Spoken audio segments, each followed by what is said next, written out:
Life and peace demand that neither weapons nor other things be produced and used for war, murder and torture, etc., neither for hatred, revenge and retribution, nor also for any other violence of any kind, nor for destruction, annihilation and extermination, because they are never a way to create true peace. Freedom, law and order, but only means to create discord. Unfreedom, disaster and multiple death with them. Every war is unjust, also when one party is in the right and defends itself against the breach of promise of another party, and wrongly defends itself with war. Every war is to be condemned, for it can never be justified, especially not by logic, understanding, and reason, for war automatically triggers counter-war, whereby violence again creates violence, as has been the custom of human beings on earth since time immemorial, and primarily through the military, which is truly the greatest criminal evil of earthly humanity and which has never been justified since its existence, just as the military must have no right to exist, especially in this day and age. Since time immemorial, the military has been a guild of murderers organized against human lives, killing, murdering, raping, torturing, and destroying without restraint against every law of life and its order, against every human right, international law, and every respect, honor, and dignity of human beings. This has been the case since time immemorial, just as it has never had a right to exist since time immemorial. This is just like the atomic bombs and all nuclear weapons of all kinds, which not only threaten the entire Earth's humanity, but even jeopardize the existence of the planet Earth itself. In addition to the monstrosity that results in the murder of human beings and the destruction of human achievements, there are also the antagonists on the side of the warmongers, who constantly and irresponsibly set fire to the warring parties, who use lies and fraudulent statements to incite the whole world and claim that they are using or intend to use certain internationally defined and banned weapons and other means in the war until they actually do so, because the constant agitation is simply too much for them. In this manner, what the warmongering party hopes for becomes reality, so that internationally outlawed weapons and means are used, and the war degenerates all the more. The military has nothing to do with peacemaking, nor with self-defense, which requires controlled gavolt and goes far beyond the instinct of self-preservation and requires a special approach. Different laws apply to self-defense than to the instinct of self-preservation. The latter requires controlled gavolt, which alone can still protect life and save it from death.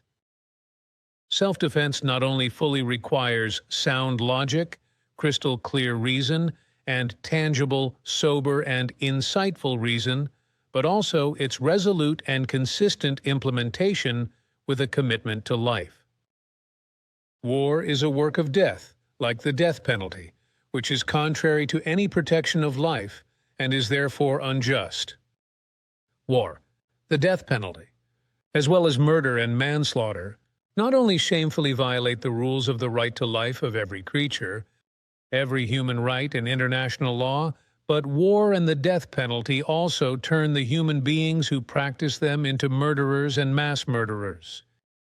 Moreover, war victimizes innocent people and senselessly destroys human achievements through damage and destruction, while guilty people, such as criminals and murderers, are executed, whereby gavolt is repaid with counter-gavolt and revenge is exacted.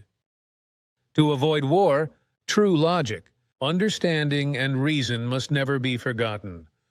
But only human beings are capable of these values, who do not ignore suggestions, possibilities, and warnings in the run-up to a quarrel and in the case of accusations and disputes, etc., but consider them carefully and clarify them through mutual conversation. However, this takes time, indeed a lot of time, and patience, and this patience must not be put to the test or lost. One way or another, A mutually acceptable consensus must always be found that is satisfactory to all sides and thus actually ensures peace and avoids war. But this is effectively only possible through the use of sober logic, common sense, and plain reason, which must be inherent in human beings as a whole. However, if this is not part of a human being's independence, sovereignty, self-government, and self-legislation, then on the one hand he or she himself or herself betrays his or her inability to make decisions, give orders, and take action, and he thereby proves that on the one hand he is classified as a non-thinker, and on the other hand that he is only capable of making decisions, actions and deeds on impulse, which do not necessarily correspond to well-considered decisions, orders, and actions, but rather to emotional degenerations. True knowledge and wisdom, especially with regard to what true peace is, must avoid any cause of war, because peace alone guarantees the valuable progress of individual human beings and humanity as a whole. This also ensures that human beings, through their logic, clear understanding, and necessary reason, realize that every overpopulation of earthly peoples constantly promotes more and more discord and acts of war, instead of putting an end to them and avoiding further spirals of escalation. In a war, everyone loses, just as war itself also threatens nuclear war today, and it is completely irrelevant who feels or proclaims to be the winner. The wounded, the refugees, the dead and their graves, the ruins of destroyed human achievements are always witnesses to the madness, the insanity, and the senselessness of every war. The main victims are always the human beings and their achievements, in which they have put their labor and efforts. The consequences affect the entire population of the country in which the war is fought, but it also affects the peoples of the state from which the war originates. And ultimately it affects the humanity of the whole world, because as a rule everyone is partisan. But as a rule, there are 2 to 4 different schools of thought in all parties and groups themselves, through which one is then emphasized, and by persuading the others and those below it, everything is then brought into line and decided. In addition, sanctions are imposed by the top echelons of the government, which are imposed in an unbiased manner against the guilty parties deemed to be in favor of the war, whereby it is not the guilty parties who are hit, but the populations and the economy. In every war, international law is trampled underfoot, any peace order and the order of civil society is forcibly lost. The costs of war alone destroy the hopes that peace can be achieved after the war, because then come the reparation payments for the losers of the war. Consequently, these enormous sums, which, over many years and decades, have to be paid to the victors, naturally have consequences. The conditions for a sustainable peace are made tougher by the payments, and thus the solution for a peaceful life after the war becomes a problem. Because for many states and their inhabitants, these payments mean poverty and hunger, even expulsion from their homeland, because they must inevitably leave it if they do not want to starve. Then there is the environmental destruction caused by the war, which over time, like a nuclear war, can constantly bring about the end of humanity, nature and its fauna and flora, the atmosphere, or even the entire planet. The victims are not only human beings, but also the truth, because war propaganda dominates all populations of every state to the extent that the beams bend. Not because of what is real, but because of the lies that become loud, but also because of the deception that is carried out, because everything is presented differently than it really is. The exuberant misinformation of warfare erases previous knowledge that is needed for the future, as a result of which the new things to come cannot be built in the form of true peace, which inevitably leads sooner or later to gay vault and counter-gay vault, and thus to new acts of war. Hardly anyone ever asks how acts of war actually and genuinely come about, because hardly anyone really thinks, but simply believes everything that is mendaciously and deceitfully parroted. What is really true and corresponds to the full truth is not questioned one iota, because it is believed in exactly the same manner as religious belief has already been hammered in against logic, understanding, and reason, and has become so firmly established as a delusion that only in the rarest of cases will a human being think and decide for himself or herself freely, self-reflectively, self-decisively, self-acting, and free from any belief, as well as fully consciously, objectively, and responsibly.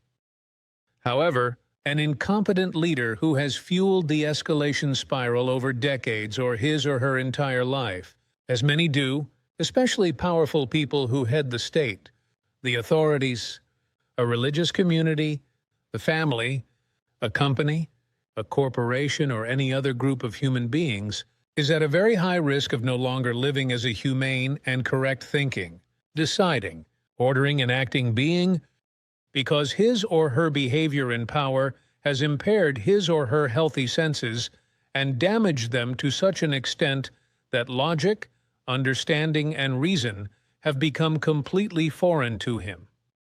Earthly humanity is constantly on the threshold of war, and when it wants to turn away from it, some idiot full of hatred, revenge, retaliation, and lust for power comes along and crosses the threshold, and war, murder, manslaughter, and destruction are the order of the day again. If human beings really want peace, they must stop all armaments and military interventions and abolish all military forces and thus all armies. These undermine any endeavor to create peace because they are only geared towards gavolt, murder, and destruction, but not towards creating real peace. Every military breaks international law in a war and is an ineffective mediator and counselor for peaceful solutions in any warlike relationship. Many states and countless human beings provide partisan assistance and support wars and terror by supplying the belligerents or defenders with weapons for murder and destruction and all sorts of other things. Also openly and maliciously condemning some and wishing them to hell while praising others to the skies. And if we are talking about do-gooders in this respect, they are the very people who make big statements such as never act according to the meaning of do unto me as I do unto thee, repay like with like. Gewalt creates counter-Gewalt. Gewalt creates Gewalt. If you do not want to be my brother, I will smash your head in, or no one can live in peace if the evil neighbor does not like it. The most pious person cannot live in peace if the person of a different faith does not like it, etc. All the do-gooders pretend to be fighters against evil and act like saints against their fellow human beings. But as a rule, it is all just lies and deceit, because if they themselves are affected by violence, injustice, or other harm being done to them, they always change their behavior in a flash. Their words of good behavior suddenly vanish like the wind in the desert, meaning that all the good and peaceful words they have spoken are quickly forgotten. Immediately, only uncontrolled self-defense in the form of violence against foreign aggression comes into play, such as brawling, hatred, murder and manslaughter, as well as destruction, etc., driven by self-defense, anger, hatred, and wild retaliatory rage. Revenge and satisfaction grow when the aggressive opponent is incapacitated. Everything goes very far beyond what self-defense requires, which arises from the need to protect and preserve one's own or another's life from death and consequently justifies the use of controlled violence. With the onset of aggression on the part of the other person, the degeneration stored deep in the character and lurking, such as revenge, retaliation, and hatred, very quickly awaken and rapidly double and triple, as a result of which all self-control is lost and everything degenerates. Everything can no longer be fought because a state of loss of self-control arises in a flash, resulting in nothing coming out of it in the future that would contribute to something better coming out of it, and so the whole of the evil depths of character remain.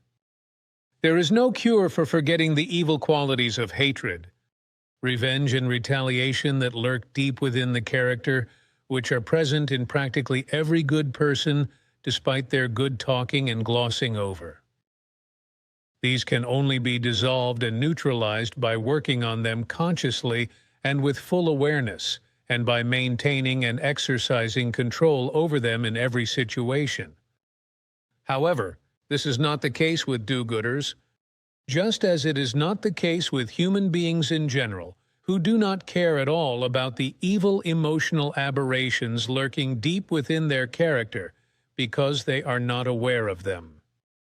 This inevitably leads to the fact that if physical aggressive attacks or just harassment occur from the outside through any circumstances or persons, the emotional degenerations lurking deep in the character break through to the outside in a matter of seconds, and self-defense in the form of hatred, war, retaliation, and violence breaks out.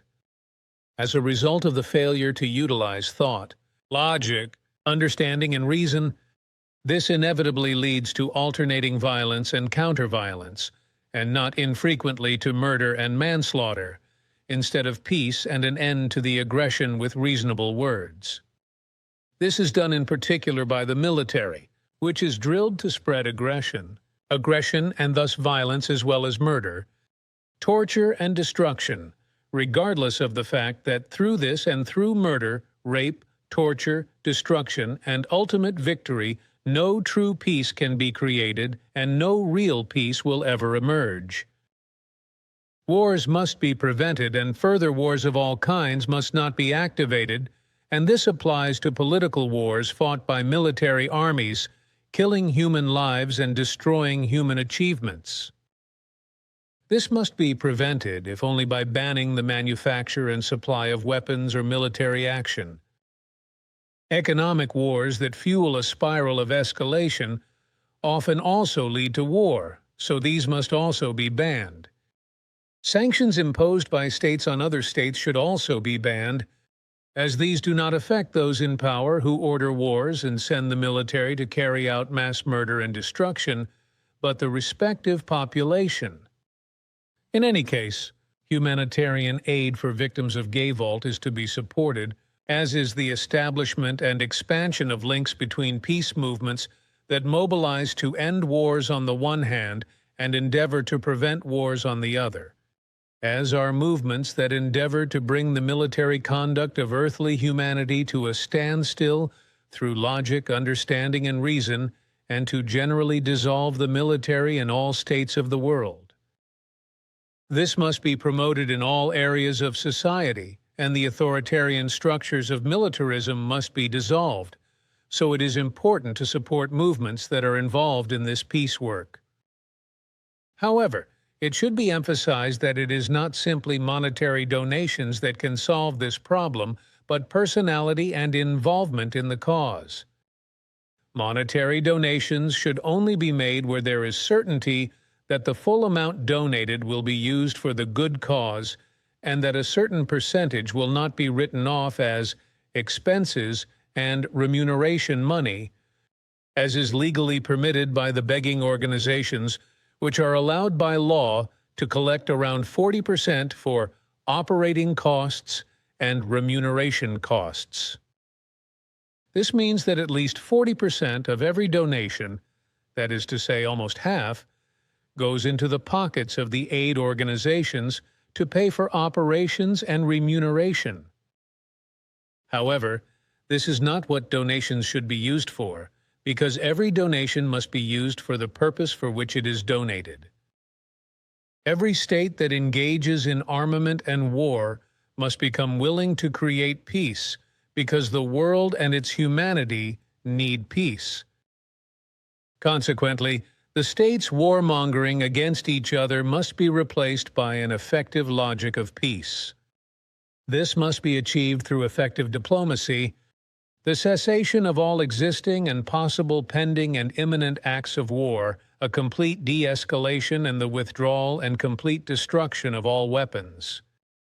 For this to happen, the protection and strengthening of international law between all parties to the conflict must be emphasized and constitutionally enshrined as a factor of lasting value, and must also be actively and effectively observed in all dealings between the various states.